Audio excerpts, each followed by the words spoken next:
여러분 한 주간 잘 지내셨습니까? 엄청 덥죠? 예. 아이고 저는 이번 주에 한번 더위 먹을 뻔했습니다.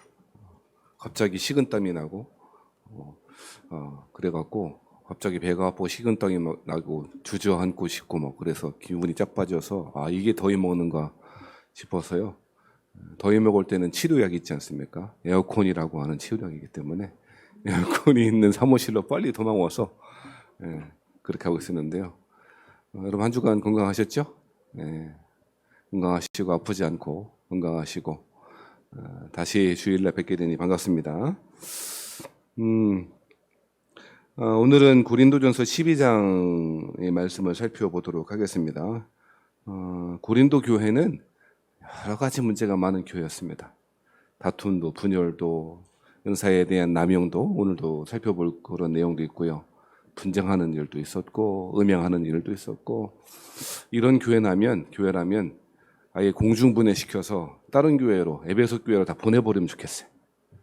그런데 하나님은 그렇게 안 하시고 여전히 교회를 사랑하시고 사도 바울을 통하여 목양하게 하시고 하나님 말씀을 듣게 하시고 회복하게 하시는 것이 하나님의 뜻이었던 것 같습니다.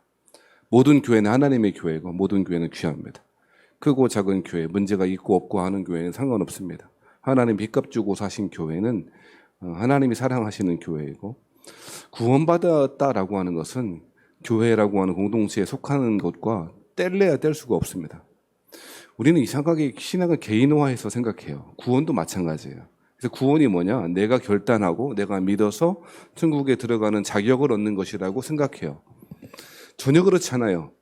여러분 자꾸 신앙생활이 힘을 잃어버리는 이유는 자격을 갖추려고 하기 때문이에요. 제가 잠깐 기도했지만 자격을 갖추려고 해요. 우리는 교인이라면 이러이러해야 되고 직분자라면 이러이러해야 되고 라고 하는 신앙의 덕목들을 자격으로 이해해요. 하지만 신앙은 자격일 수 없고 자격을 갖추려고 노력하는 그 사람은 항상 실패할 것이에요. 누가 어떻게 되어가면 하나님의 은혜이고 성령님이 주시는 성화하게 하시는 거룩하게 하시는 하나님의 은총이지 내가 자꾸 자격을 갖추려고 하고 그 자격에 미달되었다고 스스로 생각하여 신앙의 길을 그렇게 자기 힘으로 걸어가는 사람 치고 잘 걸어가는 사람 못 봤거든요. 여러분 하나님 우리에게 자격을 요구하지 않습니다. 하나님을 따라오게 하시면 성령 하나님을 따라가게 하시면 따라오면 하나님이 성령 하나님을 닮은 사람으로 만들어주겠다 결심하십니다. 우린 고집이 있어서 안 쫓아갈 수도 있고 하나님 이끄시는 길이 내 생각과 다르다고 해서 다른 길로 가고 싶은 마음도 있겠습니다만 성령 하나님 이끄시는 길로 따라가면 하나님 반드시 변화시켜 주실 줄 믿습니다. 성령님이 우리 안에 계시면 우리 첫 번째로 나타나는 것이 성품의 변화입니다. 그것이 눈으로 겉으로 띄어 드러나지 않으니까 잘 인지하지 못하고 깨닫지 못할 수도 있겠습니다만 성령님이 오시면 제일 먼저 나타나는 것이 성품의 변화입니다. 우리는 근데 그 성품의 변화, 그 성품의 변화가 제일 나중에 혹은 이 땅에서는 불가능한 것으로 그렇게 생각하는 경향이 있는데 전혀 그렇지 않다는 것입니다. 두 번째로 나타나는 것이 은사죠. 오늘 본문에 나타나는 성령 하나님 주시는 선물로 등장하는 은사입니다. 즉 성령님이 구원받은 사람에게 주시는 선물은 성품의 변화와 그리고 외적으로 드러나는 은사를 우리에게 주시는 것이죠. 자, 이런 모든 것은 교회를 위해서, 교회 공동체의 덕을 위해서 필요한 것이죠. 구원과 교회는 떼어놓을 수 없어요. 천주교회에서 중세시대나 교회 밖에는 구원 없다라고 말했다고 생각하지만 그렇지 않습니다. 종교개혁자들 역시도 똑같이 이야기했습니다.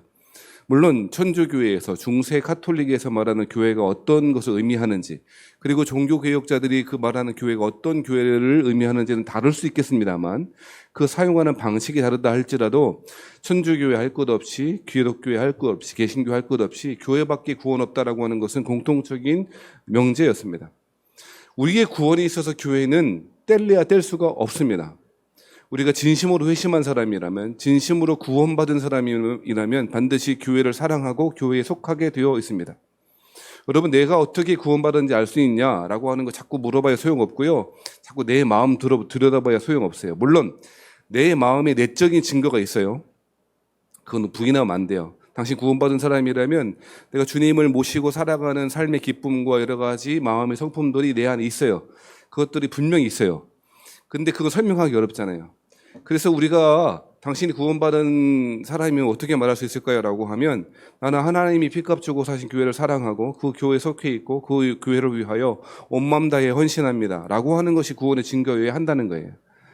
에이, 뭐 그런 게 어디 있어. 라고 생각하는 것이 오해이고 오늘날 파편화된 개인화된 개신교회의 문제라는 것이죠. 여러분, 구원받은 사람은 반드시 교회를 사랑하고 교회에 속합니다. 그 교회가 우주적인 교회라고만 말하지 마십시다. 우주적인 교회뿐 아니라 당연히 그렇고 원래적으로 그럴 뿐 아니라 지역교회에 속하는 것이 구원받은 사람의 특징인 것입니다. 구원은 받았는데 교회는 필요 없다라고 생각하는 사람들은 반쪽짜리 구원이거나 잘못된 구원이거나 혹은 구원받지 못할 가능성이 굉장히 높습니다. 이해는 됩니다. 교회가 타락했다고 생각하고 교회가 부족하다고 생각할 수 있고 교회가 나한테 도움이 되지 않는다고 생각할 수도 있을 것입니다. 그럼에도 불구하고 하나님의 피값 주신 교회에 속한다는 것은 구원받은 사람의 떼놓을 수 없는 분명한 증거입니다. 사랑하신 여러분, 교회를 사랑하시고 하나님이 이 땅 가운데 하나님의 나라를 위해서 세워주신 기관인 교회를 위하여 기도하시고 헌신하시는 저와 여러분 되시기를 주의 이름으로 부탁드립니다. 그것이 구원받은 증거입니다. 다른 얘기할 것 없습니다. 교회에 속해 있는가? 교회를 사랑하는가? 하나님의 나라를 위해서 이 땅 가운데 주신 그 교회를 충성하는가? 헌신하는가? 그것 외에 다른 것 이야기하는 것 논쟁적일 수 있고 교리적인 논쟁을 할 수 있겠습니다만 불필요합니다. 자, 왜 이런 이야기 지금 제가 하고 있냐면 고린도 교회가 정말 없어졌으면 좋겠다는 생각이 들 거예요. 정말 어떻게 이런 일이 벌어집니까? 심지어 우리 음행하는 일의 정도를 넘어서는 것 아닙니까? 음행이 마음에서부터 개인적으로 일어나는 차원이 아니고 아주 입에 담지 못한 음행이 있고 분쟁과 갈등이 있고 소송하고 싸우고 서로 그냥 기분이 나쁜 정도에서 얼굴 안 쳐다보는 교인들이 서로 있을 수 있잖아요. 그 정도가 아니고 아예 법적으로 가 소송하고 뭐 이러질 않나. 이 도대체 뭐 이런 교회가 다 있나 싶은데 하나님 그 교회를 여전히 사랑하신다는 거예요. 사도 바울은 하나님의 교회인 고린도 교회를 포기하지 않았습니다. 저 같으면 그만 여기서 해체해라고 할 것 같은데 전혀 그렇지 않았다는 것입니다. 여러 가지 문제들 가운데 특별히 고린도 교회에는 어떤 문제가 있었는가? 고린도 12장부터 나와 있는 14장까지 나와 있는 본문인데요. 은사에 대한 남용과 그 은사에 대한 오해들 때문에 교회가 갈등하고 분열하는 일도 있었다고 말하는 것이요. 그래서 사도 바울이 12장 1절에 뭐라고 그랬냐면 너희가 신령한 것들에 대해서 알지 못하기를 원하지 아니하노니. 말을 되게 어렵게 했어요. 그렇죠? 알았으면 좋겠다 이 말이에요. 알아야 한다 이 말입니다. 이중 부정으로 말을 사용한다는 것은 강조죠. 그러니까 신령한 것들에 대하여 여기서 신령한 것이라고 하는 것은 무엇인가 신비로운 분위기나 그런 것들을 말하지 않고요. 성령 하나님이 주신 그리고 성령 하나님에 관련된 것들을 다 신령한 것, 영적인 것이라고 말할 수 있을 것입니다. 영적이다라고 하는 단어를 정의하는 게 굉장히 어렵겠습니다만 문맥에 의하면 오늘 신령한 것들이라고 하는 것은 분위기나 그런 것들을 말하는 것이 아니고요. 성령님과 성령님이 나타내신 은사, 열매들을 말하는 것이죠. 이러한 것들을 알지 못하기를 원하지 아니한다. 알았으면 좋겠다. 꼭 알아야 한다라고 말합니다.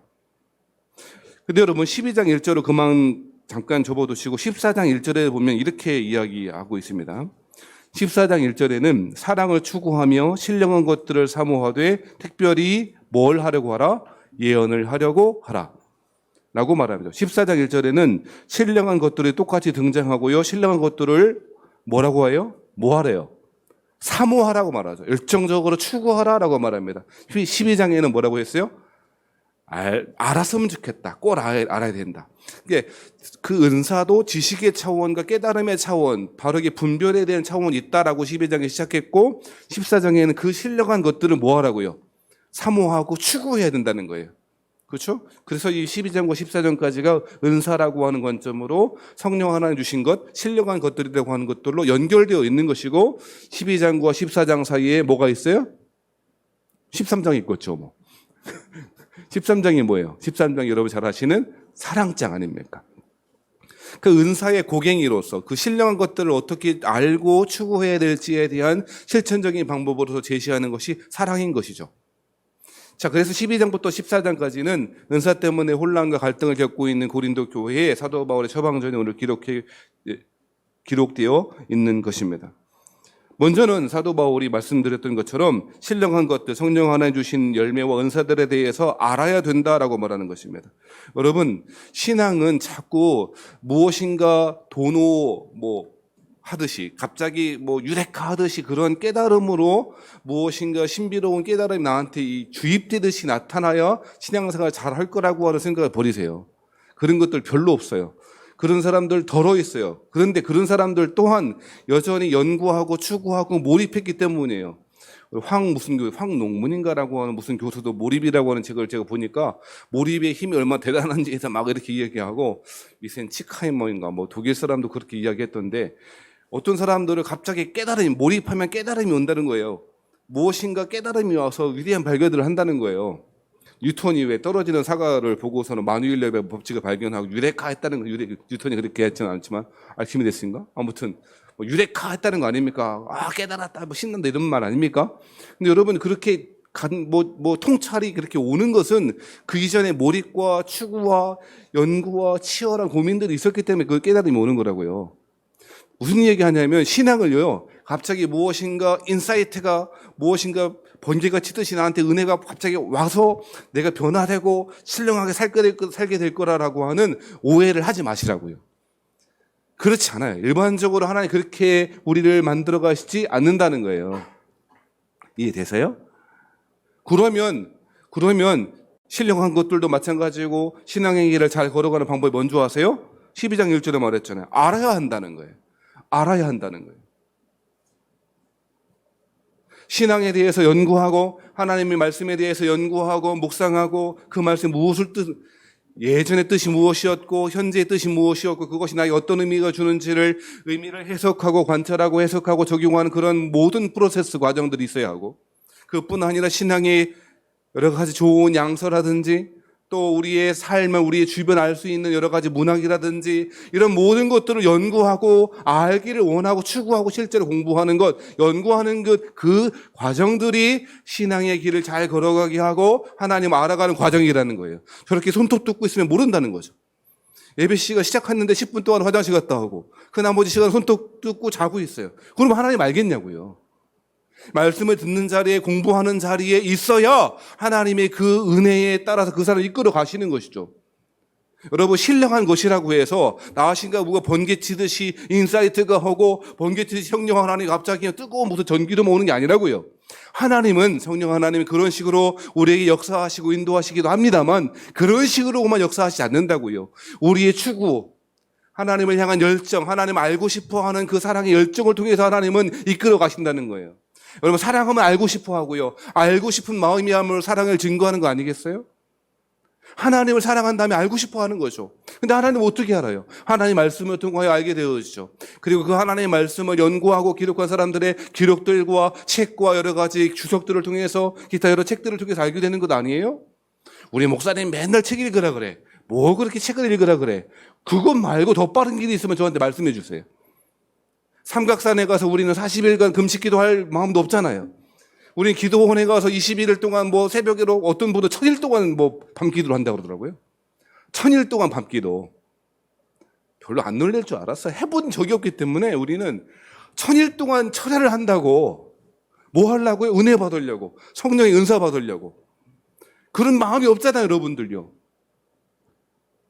그것이 효과적이지도 않고요. 뭐가 가장 효과적인 것일까요? 신령한 것들을 알고 알아야 한다고 말하고 추구하라고 말하는데 뭐가 가장 효과적인 것일까요? 아는 것은요, 가장 우리에게 효과적인 길이 있어요. 하나님의 말씀이에요. 하나님의 말씀을 관찰하고 해석하고 적용하고 그 말씀을 기록한 사람들 여러 가지 문서라든 책을 통하여 하나님을 알게 되고 사랑할 수 있다는 거예요. 제가 해보니까요, 다른 길은 없어요. 꾸준한 만큼 하나님을 사랑하는 마음으로 꾸준하게 하나님을 알려고 하는 그 마음을 가지고 수많은 성경들과 수많은 여러 기록들을 읽어나가고 연구하고 하는 것만큼 신앙의 진보가 가장 빠른 길이 없다는 거예요. 근데 그건 싫은 거예요, 우리가. 뭐 신앙이 그런 거야? 번쩍하듯이 뭐가 좀 은혜 받으면 되지. 안 그래요. 제가 선언합니다. 절대 그렇지 않습니다. 오늘 하루의 묵상이, 오늘 하나님 알고자 하는 오늘 그 사랑하는 마음과 나오는 그 30분간의 묵상이 우리의 신앙의 진보를 가져와요. 참 안타까운 거는요, 아이들이라 그렇겠지만 아이들은 아침에 잠이 많잖아요. 근데 저도 이렇게 말하면 죄송합니다만 저는 일찍 깨거든요. 일찍 깨요. 일찍 깨면 항상 일어나자마자 30분간 책은 무조건 봐요. 책을 보든지 성경을 보든지 묵상하든지 30분 해요. 날마다 30분 해요.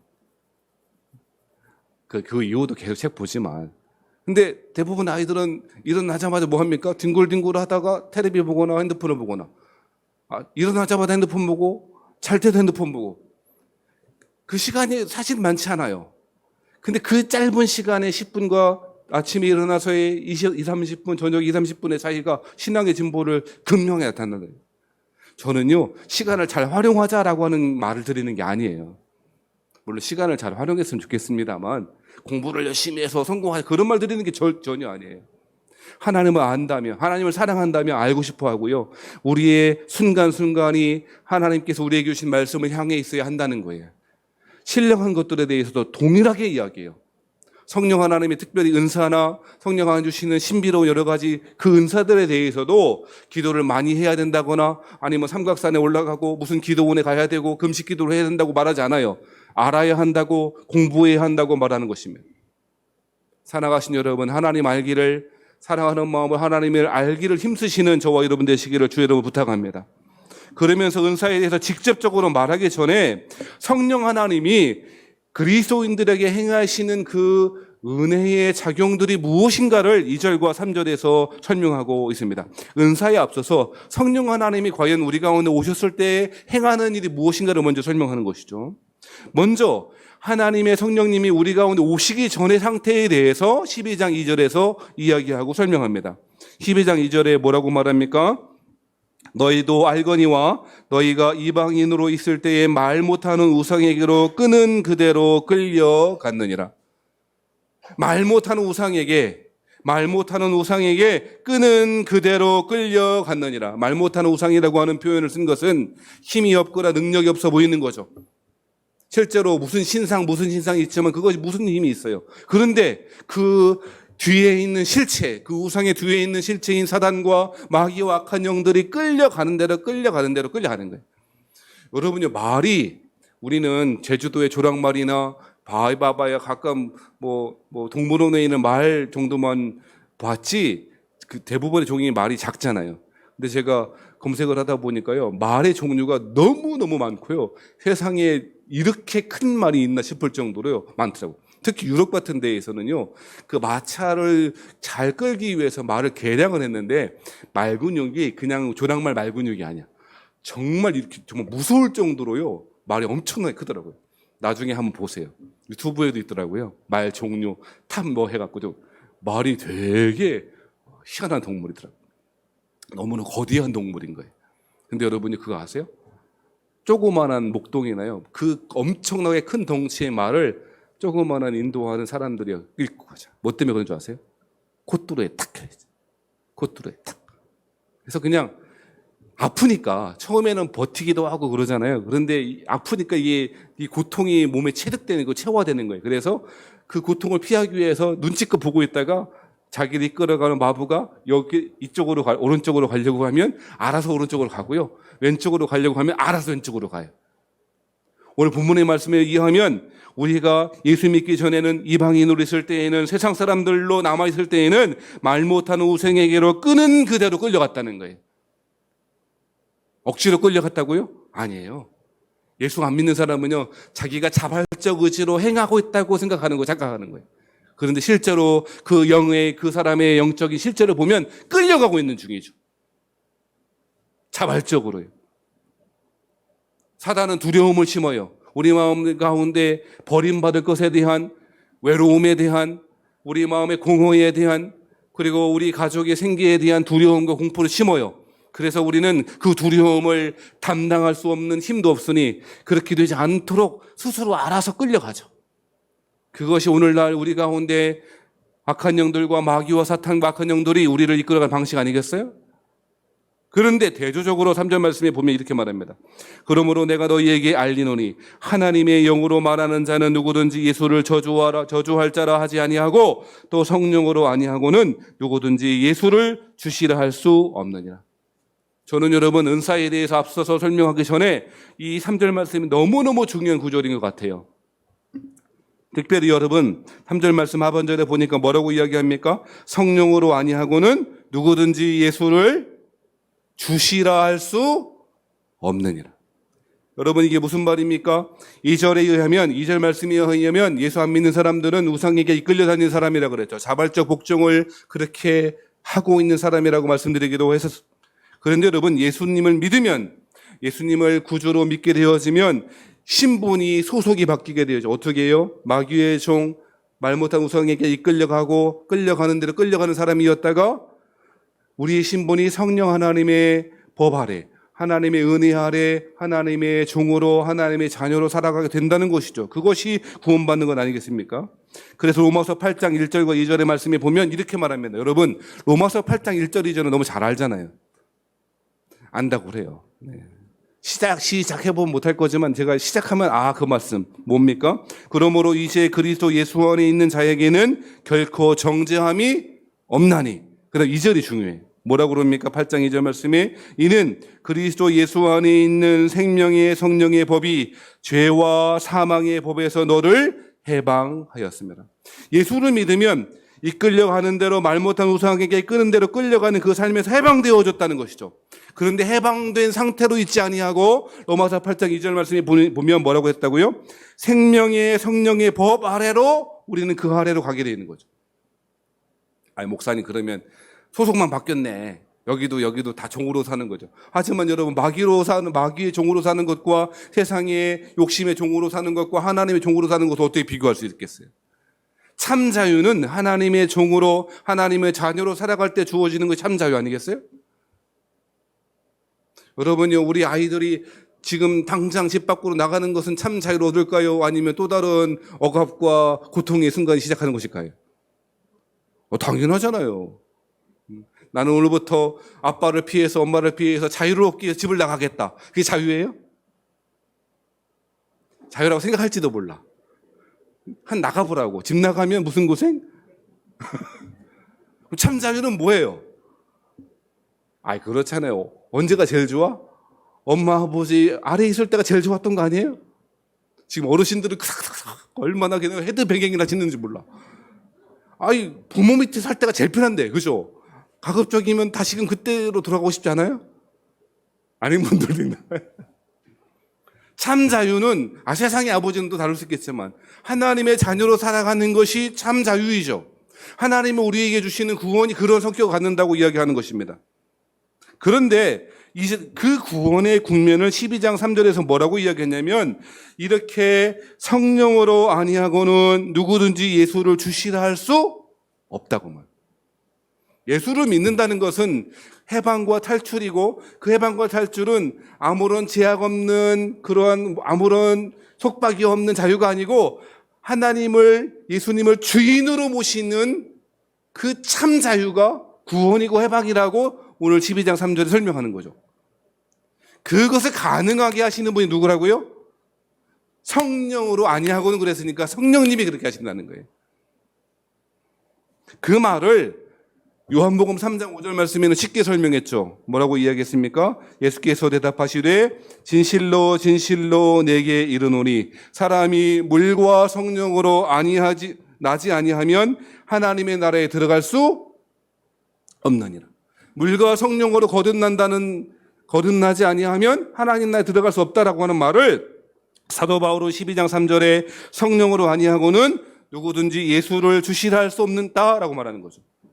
즉 하나님 나라에 들어간다는 것은 거듭난다는 것이고 중생한다는 것이고 12장 3절의 표현들에 의하면 예수님을 주인으로 모신다는 것이죠.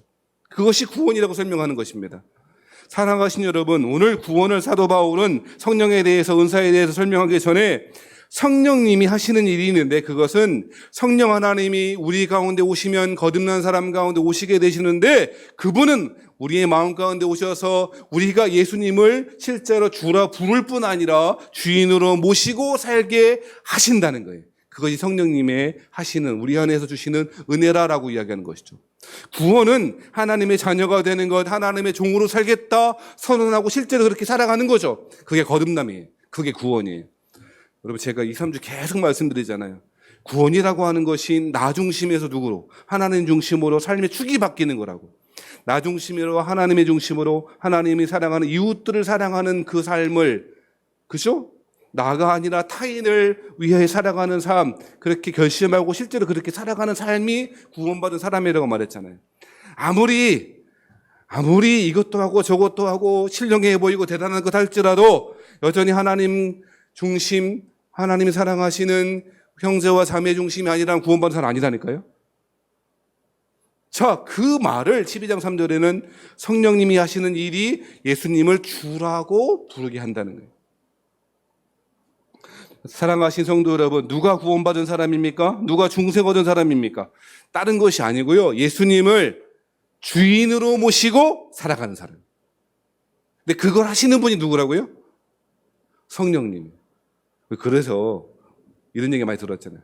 성부 하나님이 계획하셨어요. 우리의 구원을 이미 계획하시고 만세전에 창세전에 우리를 선택하셨어요. 그리고 그 예수님은, 성자 예수님은 성부 하나님이 사랑하심과 구원의 계획에 자발적으로 능동적으로 순종하셨어요. 그래서 십자가에 죽으시고 부활하시고 승천하셨습니다. 그렇죠? 그리고 이미 그 이루어진 해방하신 그 죄로부터 죄와 그 악마와 마귀와 사탄의 그런 권세로부터 그 모든 것을 깨트려 보신 그 객관적인 사실이 나의 구원이 되기 위해서 나에게 적용하기 위해서 하시는 분이 누구야? 성령님이라는 거예요. 근데 그 성령님이 오시면 예수님을 뭐라고 고백한다고요? 주라고 고백했다는 거예요. 이 말씀은 실제로 예수님을 주인이라고 입으로만 고백하는 것이 아니고 실제로 살아가는 삶을 포함하는 것이 당연한 해석일 것입니다. 사랑하신 성도 여러분, 누가 구원받은 사람입니까? 그것은 은사를 많이 행하는 사람이 아니라고 지금 설명하는 거라는 거예요. 쉽게 말하면. 고린도 교회는 은사가 많았다고요. 이런 은사 저런 은사 별 은사가 다 많았대요. 질서도 없었대요. 어떤 사람이 설교하고 있으면 갑자기 방언 왔고요. 큰 소로 예언한다고 내가 이 아이 예언할게 질서도 없었고, 방언한다고 했는데 해석하는 사람이 없기도 했고, 별일이 다 일어나는 거예요. 무슨 이렇게 무질서한 예배가 다 있나 싶을 정도로 무질서함과 서로 은사를 비교하고 서로 자랑하고 누구의 은사가 더 큰가 누구의 더 큰가 그런 이야기도 있었던 것 같아요. 그래서 4절과 5절과 6절에 이야기도 하고 있는 것이죠. 은사는 여러 가지나 성령은 같고 직분은 여러 가지나 주는 같으며 사역은 여러 가지나 모든 사람 가운데 이루시는 하나님은 같다라고 말하죠. 같은 거라고, 하나님이 주시는 것이라고. 성령님, 주님, 하나님, 삼위일체 하나님이 다 언급되잖아요. 그죠? 그 삼위일체 하나님이 주시는, 하나님 주신 선물인데 그걸 가지고 자랑하고 다투고 무엇이 크냐 무엇이 높으냐 하고 있으니 얼마나 답답했냐는 거예요. 그런데 이러한 모든 문제의 근원이 뭐냐? 예수님을 주님으로 모시지 않기 때문이에요. 여러분, 우리 신앙생활이 힘을 잃어버린 이유가 뭔지 아세요? 여러분, 우리가 왜 신앙에 메가리가 사투리인가요? 왜 맥이 없는 줄 아십니까? 왜 맨날 패배하는 줄 아십니까? 한 가지 이유예요. 다른 이유 없어요. 예수님이 주님이 아닌 거예요. 애둘러 말하지 마십시다. 예수님이 주인이 아니니까 예수님의 말씀에 순종하지 않고요. 오직 예수, 오직 나를 사랑하신 하나님 중심이 아닌 거예요. 다른 이유 없어요. 진짜 예수 믿는 사람은 하나님 중심으로 살아요. 진짜 예수 믿는 사람은, 예수님이 주인이신 사람은 주인이 명령하신 대로 행해요. 그리고 내가 이런 명령을 다 수행했으니 복 받겠지, 은혜 받겠지, 그런 생각조차 안 해요. 누가복음 말씀에 명한 대로 행하였다고 종에게 살해하겠느냐? 이와 같이 너희도 명령받은 것을 다 행한 후에 나는 무익한 종이라 하여야 할지니라. 그것이 종의 자세죠. 그것이 종의 기본적인 마음 자세여야 한다는 거예요. 그것이 구원받은 사람이라는 거예요. 사랑하신 여러분, 사도 바울은 지금 은사에 대해서 설명하기 전에 여러 가지 문제로 은사를 가지고 다투기도 하고 싸우기도 하고 무엇이 높으냐, 무엇이 자랑하는 것이냐, 무엇이 잘하는 은사이냐, 그렇게 다투고 분열하고 있는 교회에 대하여, 신자들에 대하여 근원적인 질문 한 가지를 던지고 있는 거예요. 성령 하나님이 은사를 주셨다고? 성령님의 은사가 많다고? 그 전에 성령님께서 너희들에게 은사를 주셨다면 너희가 예수님을 주님으로 모시고 있는 사람일 것이고 예수님의 마음을 품고 있는 사람일 것이고 예수님의 말씀대로 그렇게 살진 않겠지. 갈등하고 싸우진 않겠지. 절망하진 않겠지. 낭망하진 않겠지. 라고 사도 바울은 설명하고 있는 것입니다. 그래서 7절 말씀에는 이렇게 이야기하죠. 각 사람에게 성령을 나타내심은 뭐 하려 하심이라? 유익하게 하셔. 누구를 유익하게 해요? 지금 계속 말하잖아요. 예수 믿는 사람 나 중심이 아니고. 나는 아무래도 상관없어. 누구? 하나님, 교회, 공동체, 하나님의 백성들, 하나님이 사랑하신 그 사람들의 유익을 위하여 성령의 나타나심. 여기서 성령의 나타나심이라고 하는 말이 은사라고 하는 말이에요. 성령님이 나타나시면 그런 선물들이 나타나게 되어지는 것이죠. 은사라고 하는 말은 기본적으로 여러 차례 말씀드렸습니다. 카리스마라고 하는 말이고요. 카리스마가 최민수 뭐 이런 말이 아니에요. 남자 뭐 이렇게 뭐 그런 말이 아니고요. 카리스마라고 하는 것이 카리스에서 왔고요. 카리스는 카라에서 왔어요. 카라 들어봤죠? 이거 말고요. 아이돌 가수 말고 예전에. 카라라고 하는 말은요, 기쁨이란 뜻이에요. 이해되세요? 카라라고 기쁨이라고 하는 뜻에서 카리스, 은혜가 온 거예요. 그러니까 하나님의 기쁨인 거죠. 은혜를 주신 건 하나님이 우리에게 은혜를 주시는 것은 하나님의 기쁨인 거예요. 기쁨에서 은혜가 왔어요. 카리스가 왔어요. 그 카리스에 나온 게 카리스마. 그러니까 은사라고 하는 것은 하나님의 기쁘신, 하나님은 너무너무 우리를 선물을 주시는데 기쁜 거예요. 그것이 은사예요. 그런데 이렇게 성령을 나타내신 그 은사는 누구를 유익하게 하는 거라고요? 교회를 유익하게 하는 거예요. 성도를 유익하게 하는 거예요. 이 말씀은 고린도전서 14장 12절 말씀에도 나와 있습니다. 그러므로 너희도 영적인 것을 사모하는 자인즉 교회의 덕을 세우기 위하여 그것이 풍성하기를 구하라. 여기는 그저 유익하게 하려 하심이라 그랬잖아요. 12장 7절에는. 그 말씀이 14장 12절 말씀에는 영적인 것을 사모하는 자인즉 교회의 덕을 세우기 위하여. 분명히 지칭하고 구체화해서 이야기하고 있는 것이죠. 은사는 성령의 나타나심은 하나님의 기쁘신 선물로 우리에게 주어진 것인데 반드시 교회의 유익을 위하여, 우리 형제와 자매들의 유익을 위하여 사용되어져야 한다고 말하는 것입니다. 어떤 분 그럴 겁니다. 아유, 나한테 도움도 안 되는 건 받으나 안 받으나 상관없대. 그런 사람이 진짜 예수 안 믿는 사람인 거지.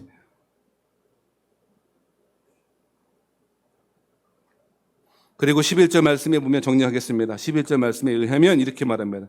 이 모든 일은 이제 여러 가지 은사의 덕목들, 은사의 종류들을 쭉 이야기합니다. 그렇죠? 8절부터 10절까지 나와 있습니다. 여러분, 오늘 여기도 나와 있고 다른 본문에 로마서에도 나와 있고 은사라고 하는 것들의 종류를 쭉 말하는데 성경에서 이렇게 나타나는 은사의 종류, 이것들만 은사다, 성령님 주신 은사다라고 하면 안 돼요. 은사라고 하는 것은 기본적으로 거듭난 사람들에게 주시는 하나님의 선물이에요. 성령 하나님이 주시는 선물이에요. 이해되시면 아멘. 그 달란트하고는 좀 달라요. 분명히 구분을 해야 돼. 달란트, 재능하고는 좀 달라요. 어떤 사람이 천부적인 재능이 있을 수 있잖아요. 어떤 사람은 율동을 막 잘한다고요. 저는 율동을 진짜 못해요.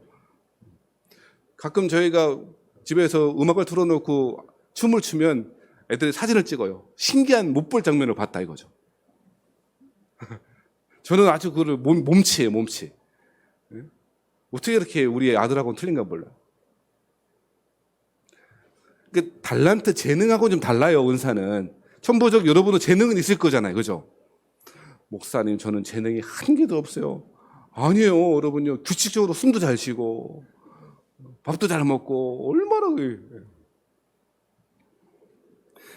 은사는 재능하고는 달란트하고는 달라요. 중생한 자에게, 거듭난 자에게, 예수님을 주님으로 모신 자에게 교회의 유익을 위하여 섬기라고 주신 선물인 거죠. 이해되시면 하면. 그래서 그 은사의 종류들이 여러 가지가 있어요. 오늘 본문에도 나오고 로마서에도 나오고 다른 본문들이 나와요. 그런데 근본적으로 그것을 주시는 분이 누구냐? 11절 말씀. 11절 말씀 같이 읽고 마치겠습니다. 11절 다 같이 한번 읽어보시죠. 시작. 이 모든 일은 같은 한 성령이 행하사 그의 뜻대로 각 사람에게 나누어 주시는 것이니라. 이러한 성령님의 은사는 한 성령님이 주시는 것이고 그의 뜻대로, 그의 주권대로, 기쁘신 뜻대로 나누어 주시는 것이다 라고 말하는 것입니다. 그러므로 내가 노력한다고 자격을 갖추어야 한다고 말하는 것이 아닙니다. 물론 그 자격이라고 하는 마음은 있는 것 같아요. 어떤 마음? 하나님, 제가 이 은사를, 이러이러한 은사를 저에게 주십시오. 그래야 하나님의 교회를 섬기고 싶습니다. 이렇게 섬기고 싶습니다라고 하는 하나님의 교회를 위하는 마음, 하나님 나라를 위한 사랑하는 그 마음을 가지고 기도하는 자에게 하나님은 은사를 선물로 주실 줄 믿습니다. 하지만 그것이 자격일 수는 없고 자격으로서 선물로 자격을 획득한다 할지라도 그 은사를 선물로 주시는 것은 아니죠. 살아가신 여러분, 말씀 마치겠습니다. 하나님의 성령께서 주시는 은사를 사모하시는 여러분 되길 바랍니다. 하나님을 사랑하는 마음으로 은사를 사랑하셔야 됩니다. 왜 그렇습니까? 하나님을 사랑하는 사람, 예수님을 주님으로 모시는 사람이 거듭난 사람이고, 거듭난 사람은 나 중심으로 살지 않습니다. 진심으로 하나님을 사랑하고 하나님의 교회를 사랑하기 때문에 그렇습니다. 하나님의 교회가 어떻게 하면 유익이 될까라고 하는 마음으로 살아가는 사람이 거듭난 사람입니다. 아무런 관심도 두지 않고 뭐 교회 알아서 하겠지, 그런 사람, 예수 믿는 사람 아닐 수 있어요. 분명히 말씀드리지만 거듭난 사람은 교회에 속합니다. 교회를 사랑합니다. 교회가 타락했든 그렇지 않든 몸된 교회 사랑합니다. 제가 늘 말씀드리잖아요. 어거스틴이 뭐라고 그랬다고요? 교회는 창녀다. 그러나 그 교회는 너의 어머니다. 창녀같이 타락한 하나님의 교회를 자신의 어머니처럼 사랑하고 아끼고 안타까워했던 어거스틴의 마음을 가지시는 여러분 되기를 주여로 부탁합니다. 그러한 마음으로 성령님이 주시는 교회의 유익을 위하여, 공동체의 유익을 위하여 주시겠다 약속하신 은사를 사모하시는 저와 여러분 되시기를 바라고, 만약 그 은사가 있으시다면 그 은사를 사용하지 않고 있는 우리의 게으름과 우리의 무지함을 용서하시고 하나님 나에게 준 은사를 잘 활용하고 사용할 수 있도록 하나님 은혜 베풀어 주십시오라고 기도하시는 저와 여러분 되시기를 주의 이름으로 축복합니다. 누구든지 성령님으로 아니하고는 예수님을 주님으로 모실 수 없고 그렇게 고백할 수도 없고 살아갈 수도 없습니다. 우리의 삶, 우리의 말, 우리의 삶, 그리고 우리의 은사를 통하여 실제적으로 예수님을 주님으로 모시고 살아가시는 우리 교우들 되시기를 주의 이름으로 축원합니다.